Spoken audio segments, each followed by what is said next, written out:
Hey, welcome to the Candidate Buzz right here. It's D14 as well. We call this For the Record this morning right here on the Buzz. Isla63 and also being recorded for KUAM and local channel 2.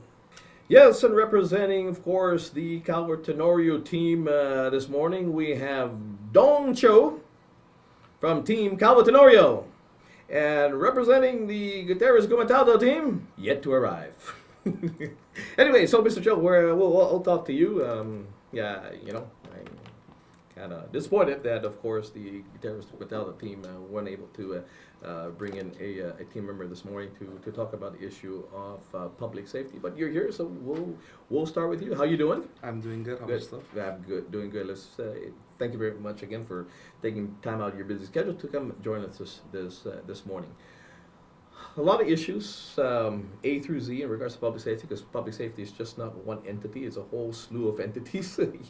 As you well know, and you Yes. deal with, and you're out of the Lieutenant Governor's office, who oversees basically public safety on the island. So a whole slew of issues from one end of the island to another in regards to public safety. But let me ask you this first and foremost. We have. Again, the peace officer standards training, right? Yes. The posts and everything. Okay, it was established to standardize again training and profession standards for all Guam peace officers here on the island. What are your expectations, or the administration's expectations that this commission should accomplish within maybe the next term? Currently, the post standards administrative rules has been passed by the post commission, and we are preparing to submit it to the legislature so it can become their rules and regs.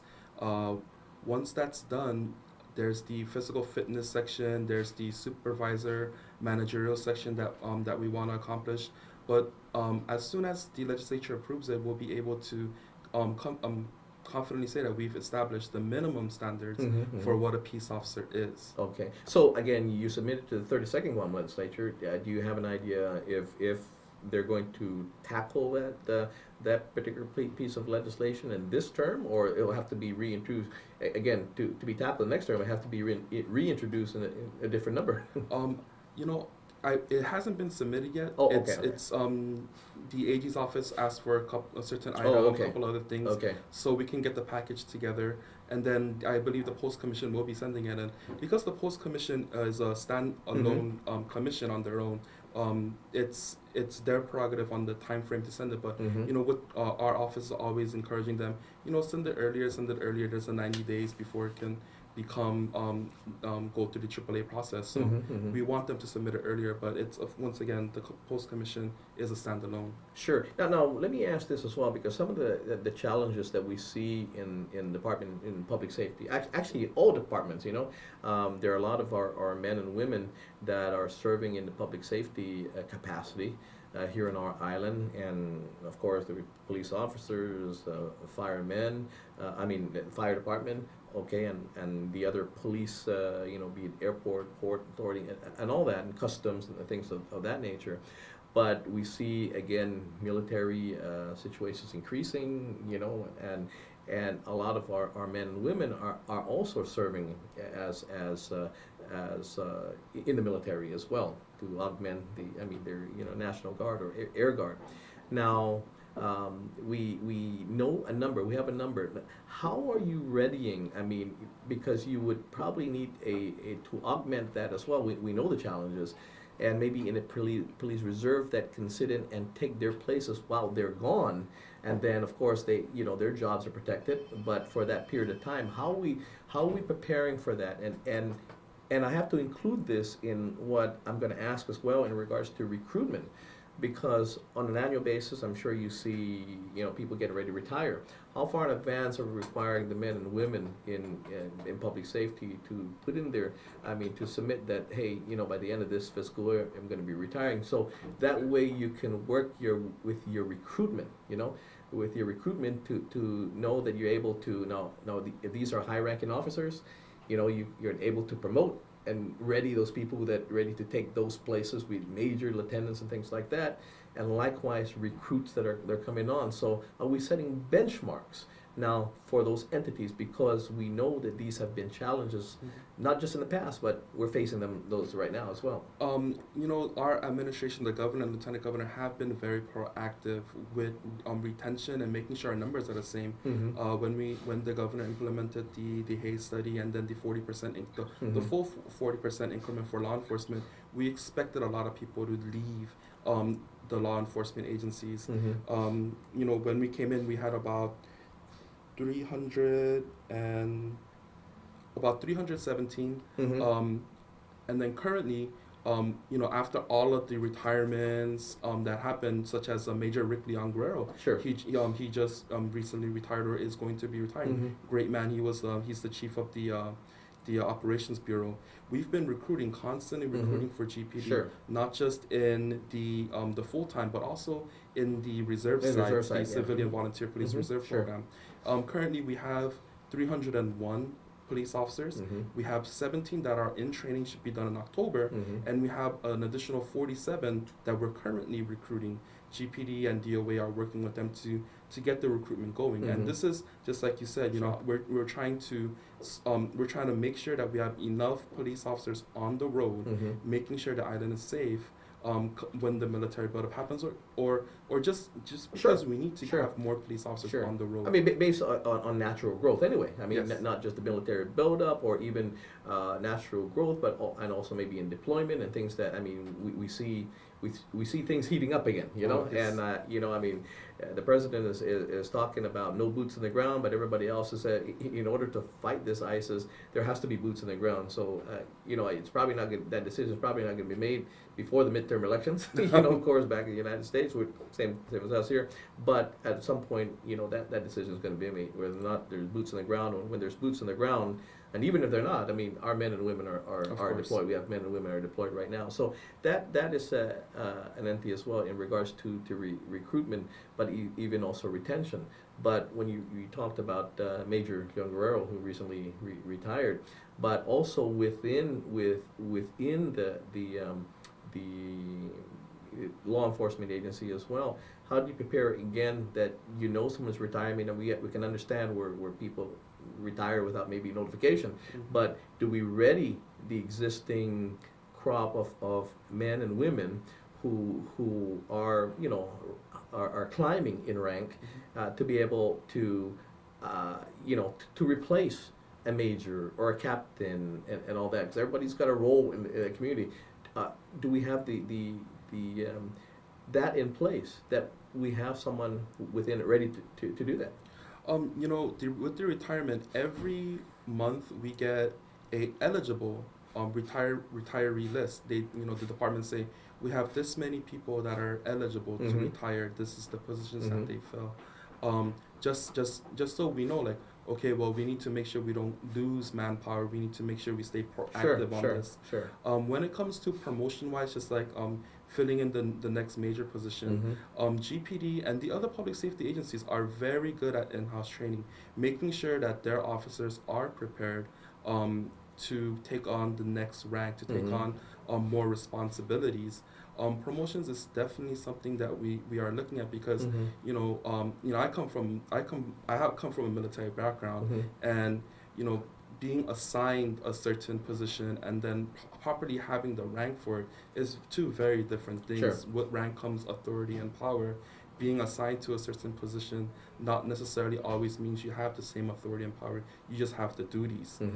So we're always looking at that. And promotion-wise, during Governor Calvo's administration, we promoted a colonel to the police department. It has been a vacant position for many years, and there was a need to make sure that there is a senior classified police officer to assist the police chief. So promotions is definitely something that we are looking at. Yeah. Okay. Now, in regards to again your personnel, your law enforcement personnel, and I've asked that you can speak louder to that as well. In recruitment wise, again with that, how many cycles do we foresee? I mean, is it do we have standards now? Do we know when we're going to recruit? Just based on, again, natural growth, because if we continue with natural growth, planning for natural growth, okay, when we have a spike, then with recruitment, not only for the full-time force, but also the reserves can come in and fill that gap for that period of time that we're going to need them to fill in, while this recruit again is finishing in about a month or two or something like that. I mean, do we have that constant thing? Because I mean, personnel work. Law enforcement, health, public safety is a 24-hour. It's like police vehicles, right? Yes. They're really, once you've bought it and you've got it into your lot, right? The engine normally doesn't ever turn off, right? Yes. Until it's dead, right? Because it's constantly going. So you have to have this constant recruiting, refreshing, and things of that nature. And are we working to get like something like that in place, and not say, well, we got more cars than police officers, we got more officers than police cars and things like that, because this is the problems we've run into in the past. Well, I can tell you that during our administration, there has been at least one police cycle per year, I believe, Mhm. whether it be civilian reserve or the current 17 that's going through the full police academy. The reserves also go to the full police academy. Mhm. We've been constantly recruiting, and even GFD. We've had several cycles for GFD. We've had joint cycles for DYA, DOC. Customs also joins in these cycles, Mhm. and then of course they have their specialties once they go on their OJT and their Mhm. specific agencies. Um, but the perfect world scenario would be exactly what you said. It would be, okay, we're anticipating a retirement of 20 people.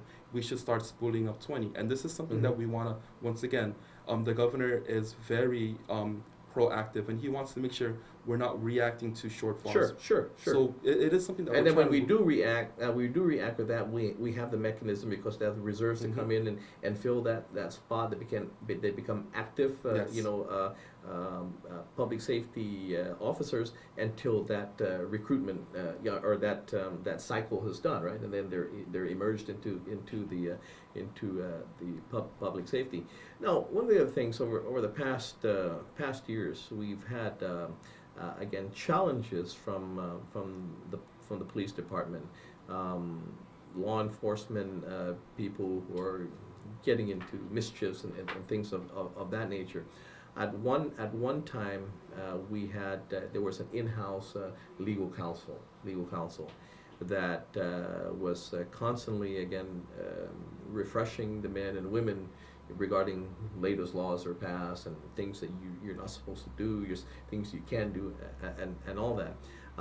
That has been since I think the retirement of that individual, that lawyer that was the in-house attorney for the police department, is no longer there. That is still vacant at this point.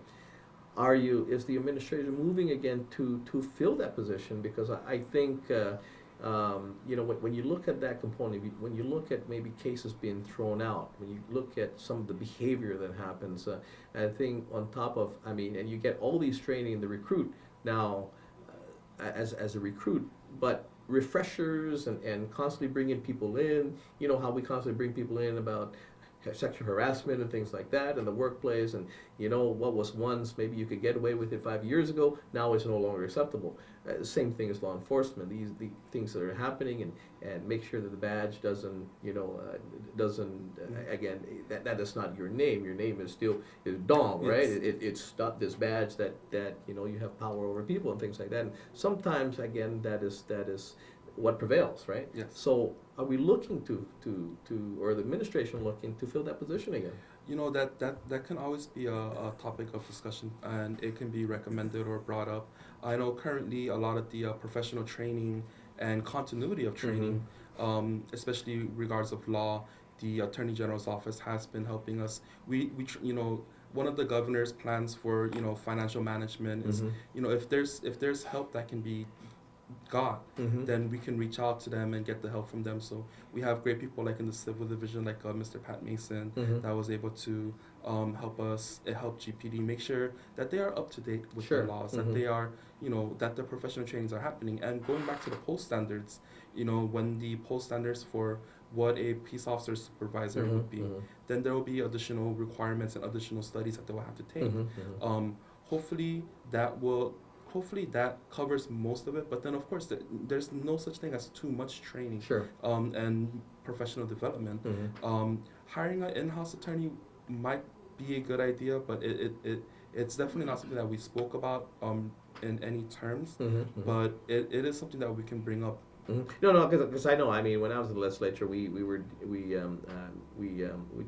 dealing with an in-house attorney as well from the GPD, and I'm just thinking that I'm sure of some of these problems that police officers get themselves into, probably with maybe reinforcement of the laws and things of that nature. You have this, and it maybe is constantly infused in their daily their daily activities, right?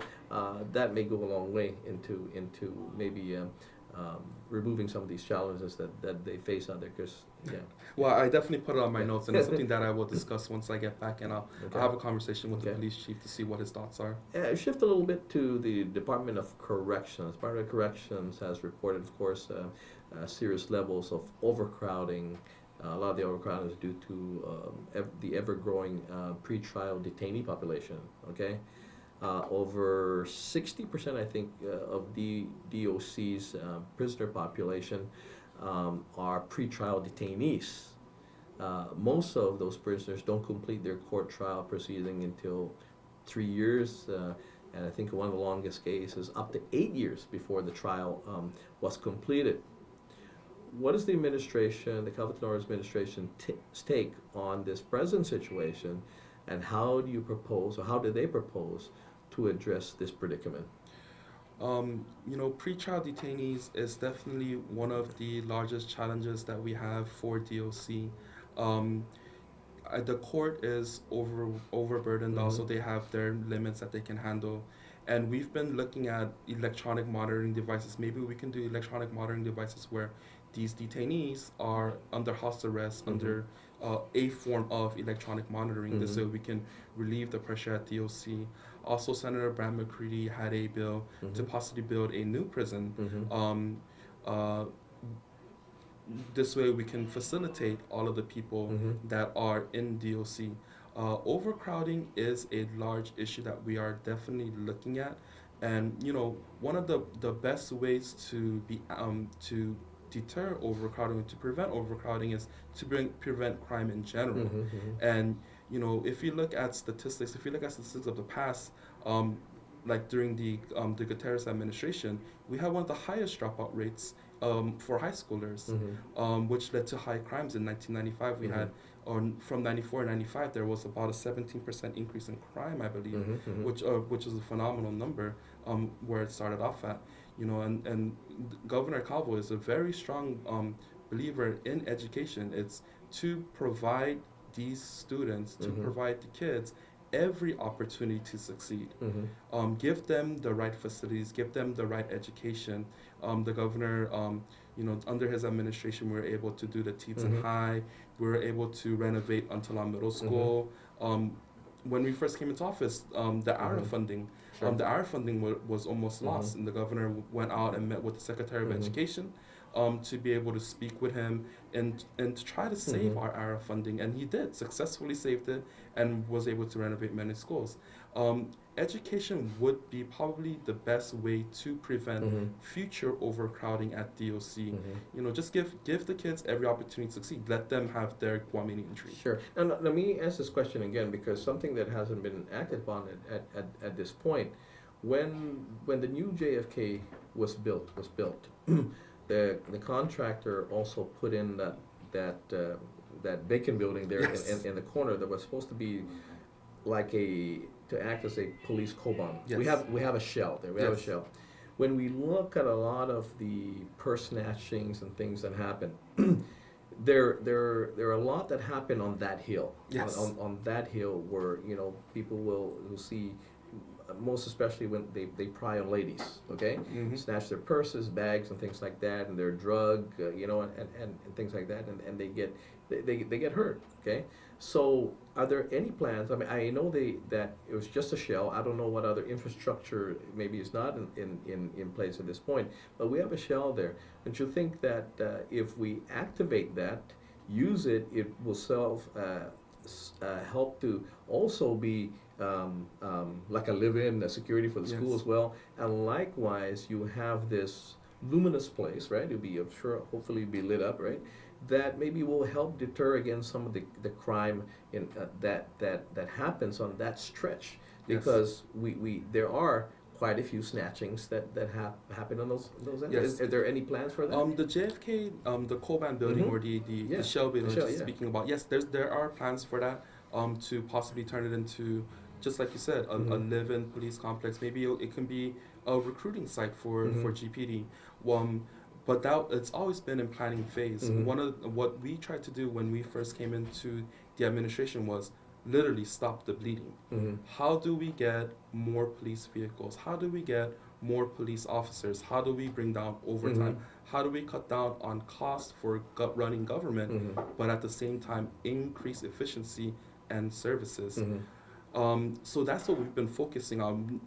Just get the basics down, Sure. fix the basics, make sure we can get that correct, and then start expanding. Not just the co-bans, but Mhm. recently we started the crime mapping program. Mhm. We're gonna start crime mapping. This way, we have better statistics, better understanding of what crimes are happening where. As Mhm. everyone knows, the northern villages and the central villages Mhm. are high crime areas. Sure.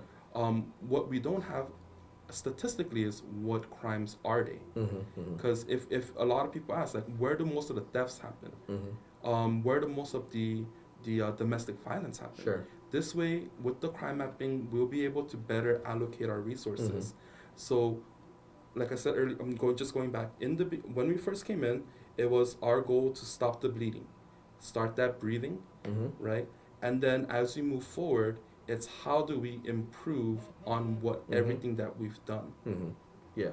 Okay. Now, again, in the crime rates that we have, and you know, we have provisions, of course, within the compact city associations that um, there are different provisions that are not being adhered to anyway. But in regards to deportation of convicted felons, okay, convicted felons.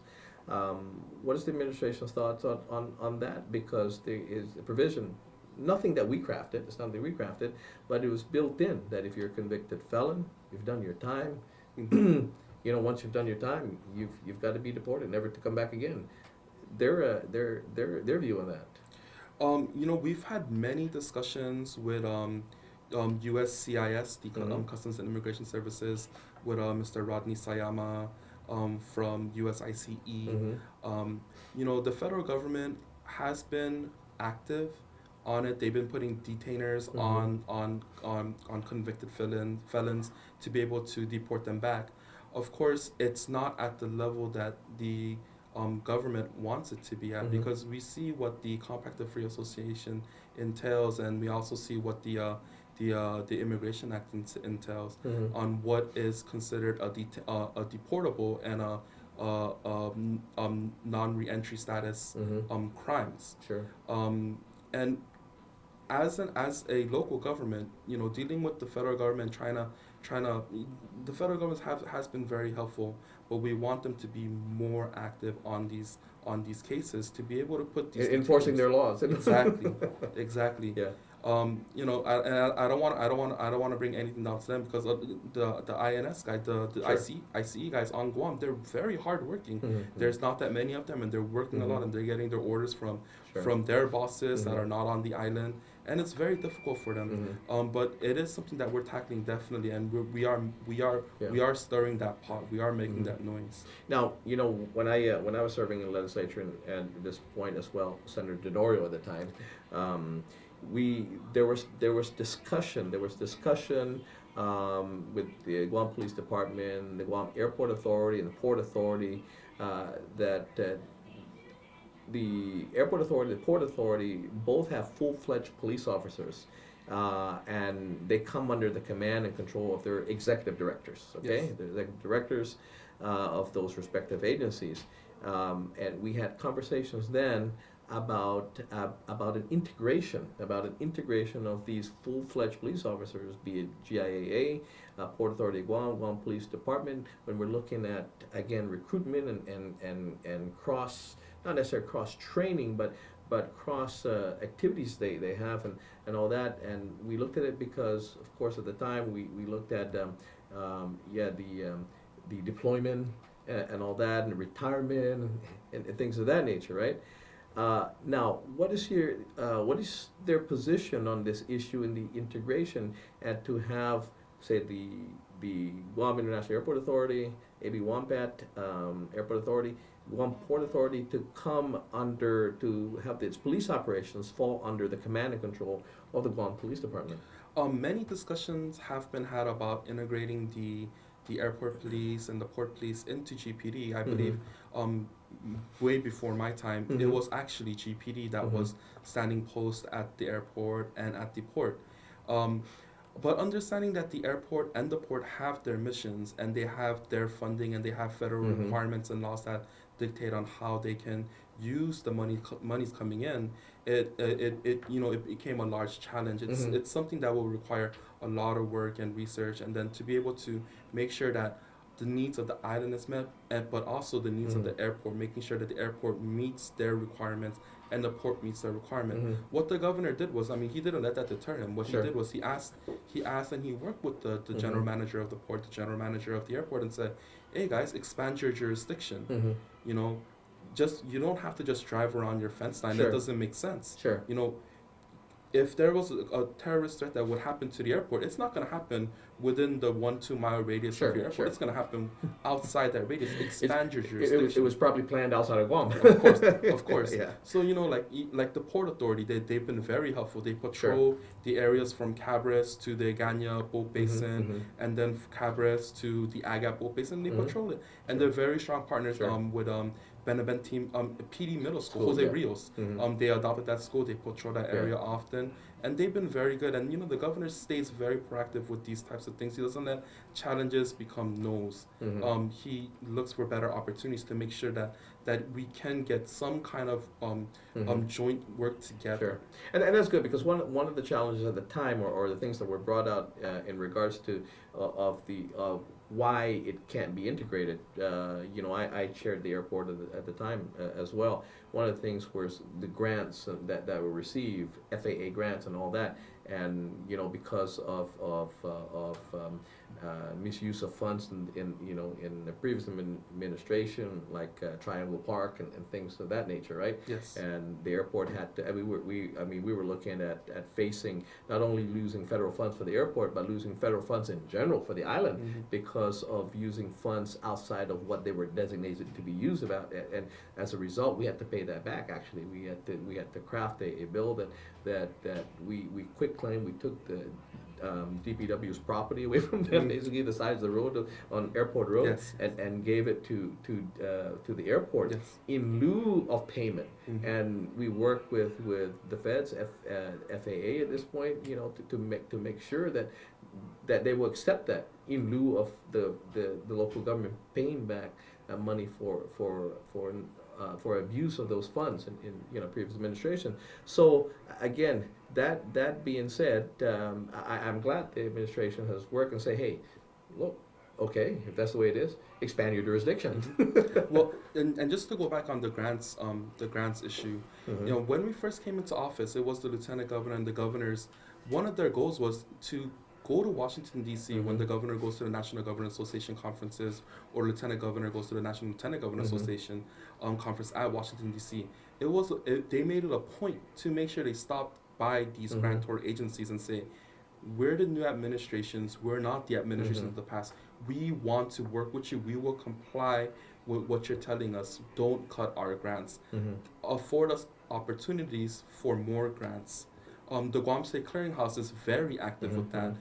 They've been working with the Guam Fire Department in getting the Assistance for Firefighters grant, the AFG grant, something that, you know, it was very difficult for the fire department to get prior to, and getting up to NFIRST compliance, which is a national compliance requirements to be able to get this grant. But we've been very proactive that the Bulletproof Vest program for law enforcement, and multiple grants, and building better relations with our federal grantors was definitely something that was very important to us in the very beginning, and it still is, and we still keep very good relations with our federal partners. Now, a couple more questions and maybe quick answers for this. There's been some talk. I'm hearing it's being generated within this legislature at this point about an elected chief position. The administrator's position on maybe an elected chief of police position. You know, that I don't think that would be a good idea. The chief of police and the Guam Police Department fall under the executive powers.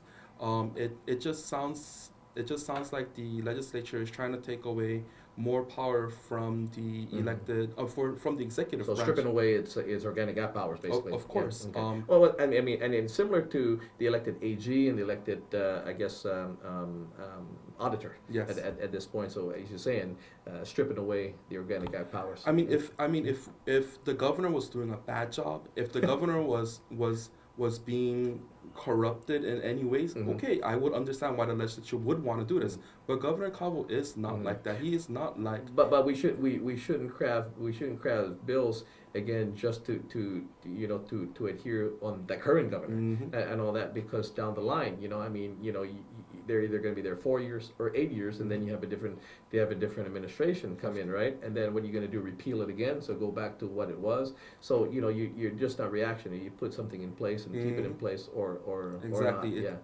It just sounds like they're trying to. If this does happen, it just sounds like they're just trying to tie the executive powers' hands. It's something that shouldn't happen. It's now this is a little cross between public safety and the Island-wide beautification task force and all that. Just real quick, again, there's been talk about Hagåtña implementing the one-way street. Where are we at with that, and is that going to happen soon, because once that the museum, I guess, is built, we're going to have some parking problems there. So is that going to be implemented soon? Where are we at in the design of or are we beyond the thinking already of the one way? I couldn't answer that question for you. I am not sure. Well tuned with the Hagåtña restoration plan. But the one-way street is something that happens in many downtown areas for major cities. Hawaii, Hawaii, Washington D.C., New York City, one-way streets. It's prevalent, right turn only. When it comes to parking or just traffic itself, I mean, I couldn't speak too much, but it's not something unfamiliar. Sure. I mean, the traffic has been relieved a lot down there. For pretty much the department administration is pretty empty at this point, right? Yes. So it's been relief of that. I mean, the parking itself and the patrons that come, their customers, and also the employees. So that's been relieved a lot. But I mean, at some point that place is going to be occupied, whether it's going to be turned into a legislative offices and things of that nature, remains to be seen. But we still have a problem. So anyway, I'll ask actually the folks that come tomorrow. There's we're talking about natural resources. So I'm sure they'll know something about it. But anyway, well, thank you very much. Thank you, sir. I appreciate you coming in here, and I'm just sorry for the people of Guam that we don't have a representative from the Gubernatorial this morning to talk about again public safety this morning. But we want to thank the Gubernatorial team for sending in a representative to talk about that, and very informative discussion this morning. Thank you very much. Thank you very much, sir. You can watch rebroadcast or broadcast of this tonight on local channel 2 at 7:30. Rebroadcast tomorrow afternoon at 3:30 on KUAM TV8. And this should be up in our KUAM YouTube channel about 10:30 this morning. And of course, we're live right here on the Buzz, Isla63.